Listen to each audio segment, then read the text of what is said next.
The quote that I'm going to read, the excerpt, is on page 109. And what you wrote is this: the whole argument turns on the familiar question, who made God, which most thinking people discover for themselves. A designer God cannot be used to explain organized complexity, because any God capable of designing anything would have to be complex enough to demand the same kind of explanation in his own right. God presents an infinite regress from which he cannot help us to escape.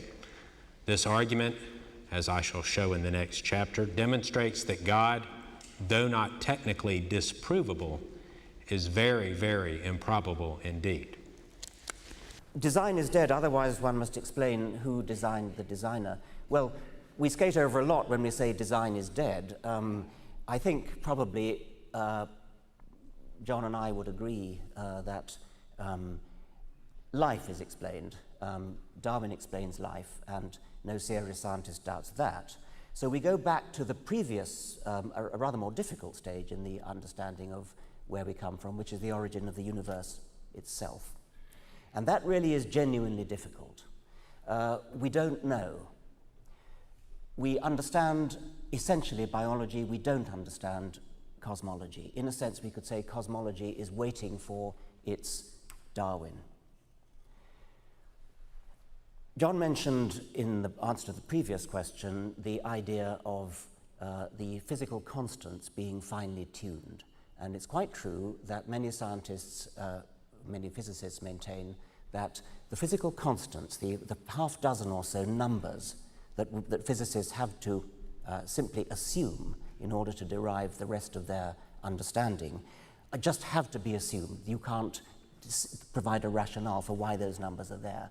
And physicists have calculated that if any of these numbers was a little bit different, the universe as we know it wouldn't exist. We wouldn't be here. The universe would perhaps have fizzled out in the first yoctosecond, and so we wouldn't be here, or other things would have gone wrong. It's tempting, once again, to import the easy, facile idea of a designer and to say that the designer twiddled the knobs of the universe at the Big Bang and got them exactly right, got the gravitational constant right, got the strong force right, the weak force right, and so on. But it seems to me to be manifestly obvious that that is a futile kind of explanation, because, as the quotation says, who designed the designer? You have explained precisely nothing, because instead of just saying, oh, well, the knobs were tuned to the right values anyway, you say, oh, there was a God who knew how to tune the knobs to the right values. And if you're going to postulate that, then you've, in a sense, sold the pass. Some physicists solve that problem by not invoking God, of course, but by invoking the anthropic principle, saying, well, here we are, we exist, we have to be in the kind of universe in which is capable of giving rise to us. That in itself, I think, is unsatisfying, and as John Lennox rightly says, some physicists solve that by the multiverse idea, the idea that our universe is just one of many universes. There's a sort of foaming bubble, a bubbling foam of universes, and the bubble in which we are is only one of billions of universes. And each of these universes has different fundamental constants. Most of them have fundamental constants which are unsuited to give rise to the sort of permanence and the sort of chemistry, the sort of conditions that gives biological evolution, Darwinian evolution, the chance to get going. A tiny minority of those universes has what it takes to give rise to Darwinian evolution, ultimately chemistry and then evolution, and that tiny minority has to include the universe in which we sit, because here we are. The anthropic principle, the principle that we have to be in a universe capable of giving rise to us, plus the principle of the multiverse, provides at least an interim, satisfying explanation in a way that a creator couldn't possibly be a satisfying explanation for the reason that I've given. Then, having got ourselves into a universe which is capable of generating stars, capable of generating chemistry, and ultimately capable of generating the origin of life, then biological evolution takes over, and now we're on a clear run. Now we understand what happened. Once biological evolution gets going, then it's easy to understand most of what's difficult. Most of the difficulty of understanding the universe lies in the vast complexity of life. That's what really, truly impresses people. That's why people who believe in God mostly do believe in God, because they look around the living world and they see how impressive it is. So that level of impressiveness is completely destroyed by Darwin, and Darwin, of course, doesn't explain the origin of the universe. For that, I invoke the anthropic principle and the multiverse. Less satisfying, admittedly, but science makes progress. The one thing you can be absolutely sure is that a creative designer cannot be a satisfying explanation.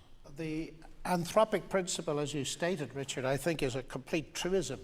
Of course, we have to be on such and such a kind of planet of the kind that we could appear on. That does not answer the question how we came to exist on it. And I fear I have to disagree with you on Darwinism. Darwinism does not explain life. It may explain certain things about what happens when you've got life.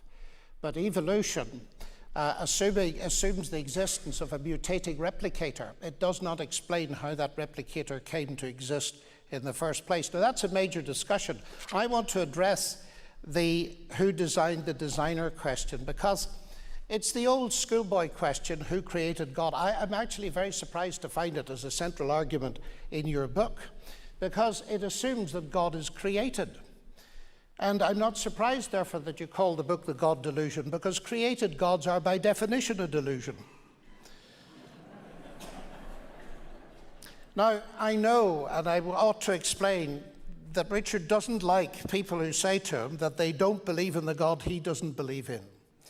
But I think that this is possibly touching a sore spot, because you leave yourself wide open to the charge. After all, you are arguing that God is a delusion. And in order to weigh your argument, I said that it is you who's arguing that God is a delusion. Oh, sorry. All right. And in order to weigh that argument, I need to know what you mean by God.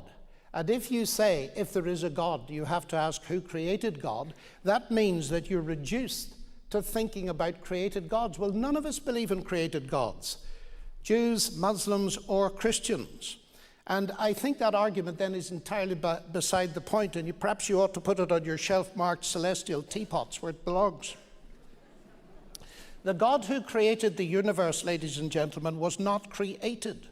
He is eternal.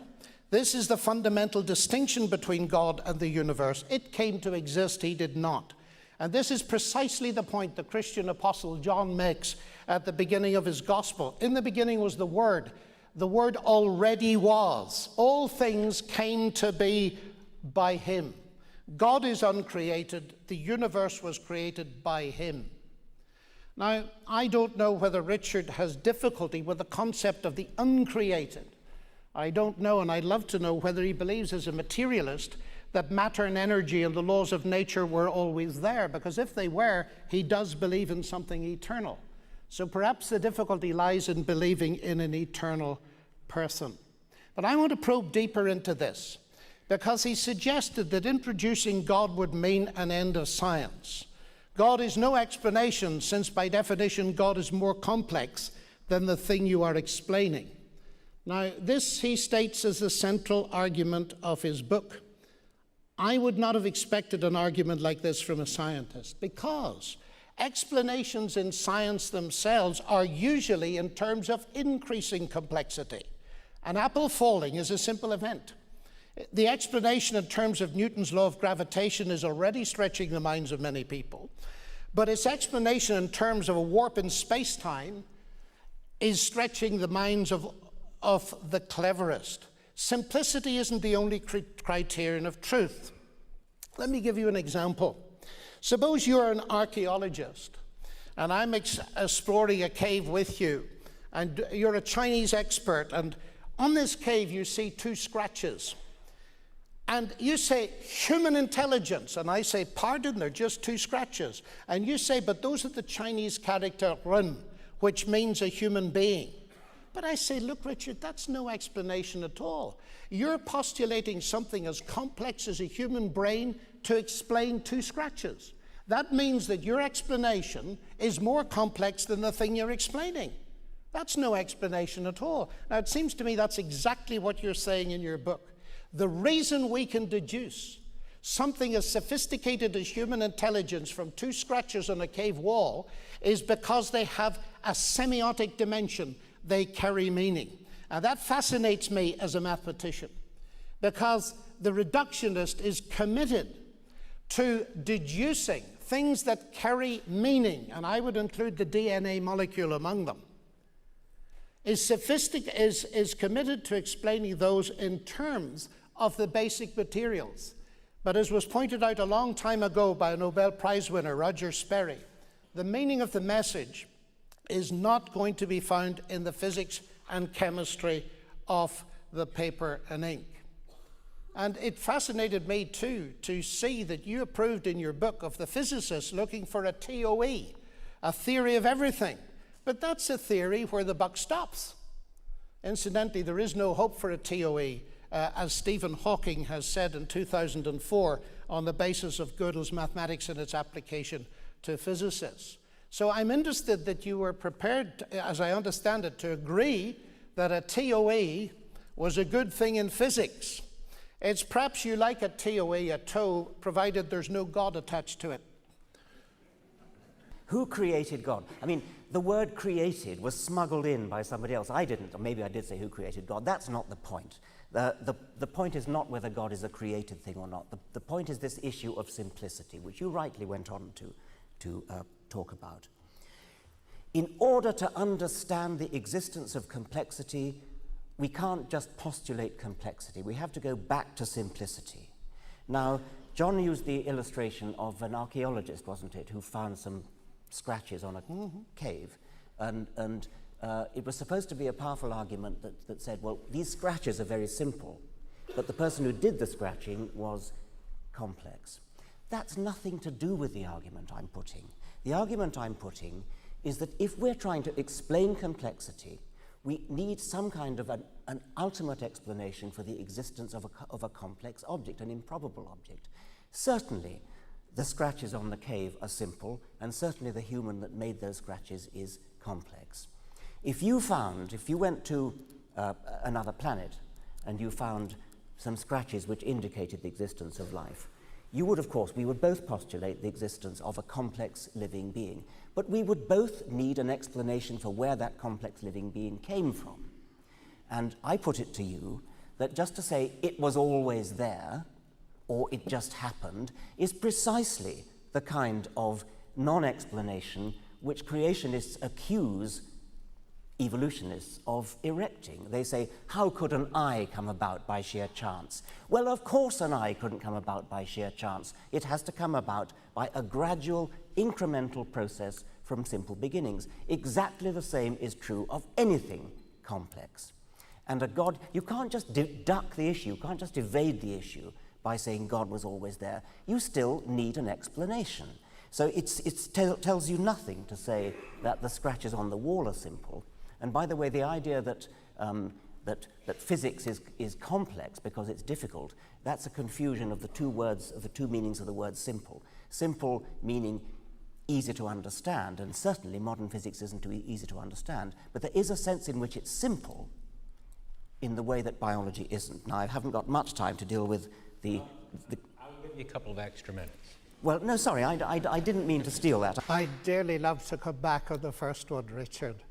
I think there's a slight obsession with the simple to complex. If you're building a factory, say for manufacturing computers, they'll dig a hole in the ground first. That's very simple, and it gets more complex as it goes up. But everything comes from the mind of the planners. And what I'm talking about is inference to the best explanation. And the inference, when we look at the semiotics, say, of DNA and the fact that it carries a biological message, so to speak, to an intelligent designer, seems to me to be much more sensible than the inference to mindless processes that we do not know can do any such thing. But that's a big debate, and we've both written about it, and you'll have to be referred to the literature, because I want to come to this topic about Christianity being dangerous.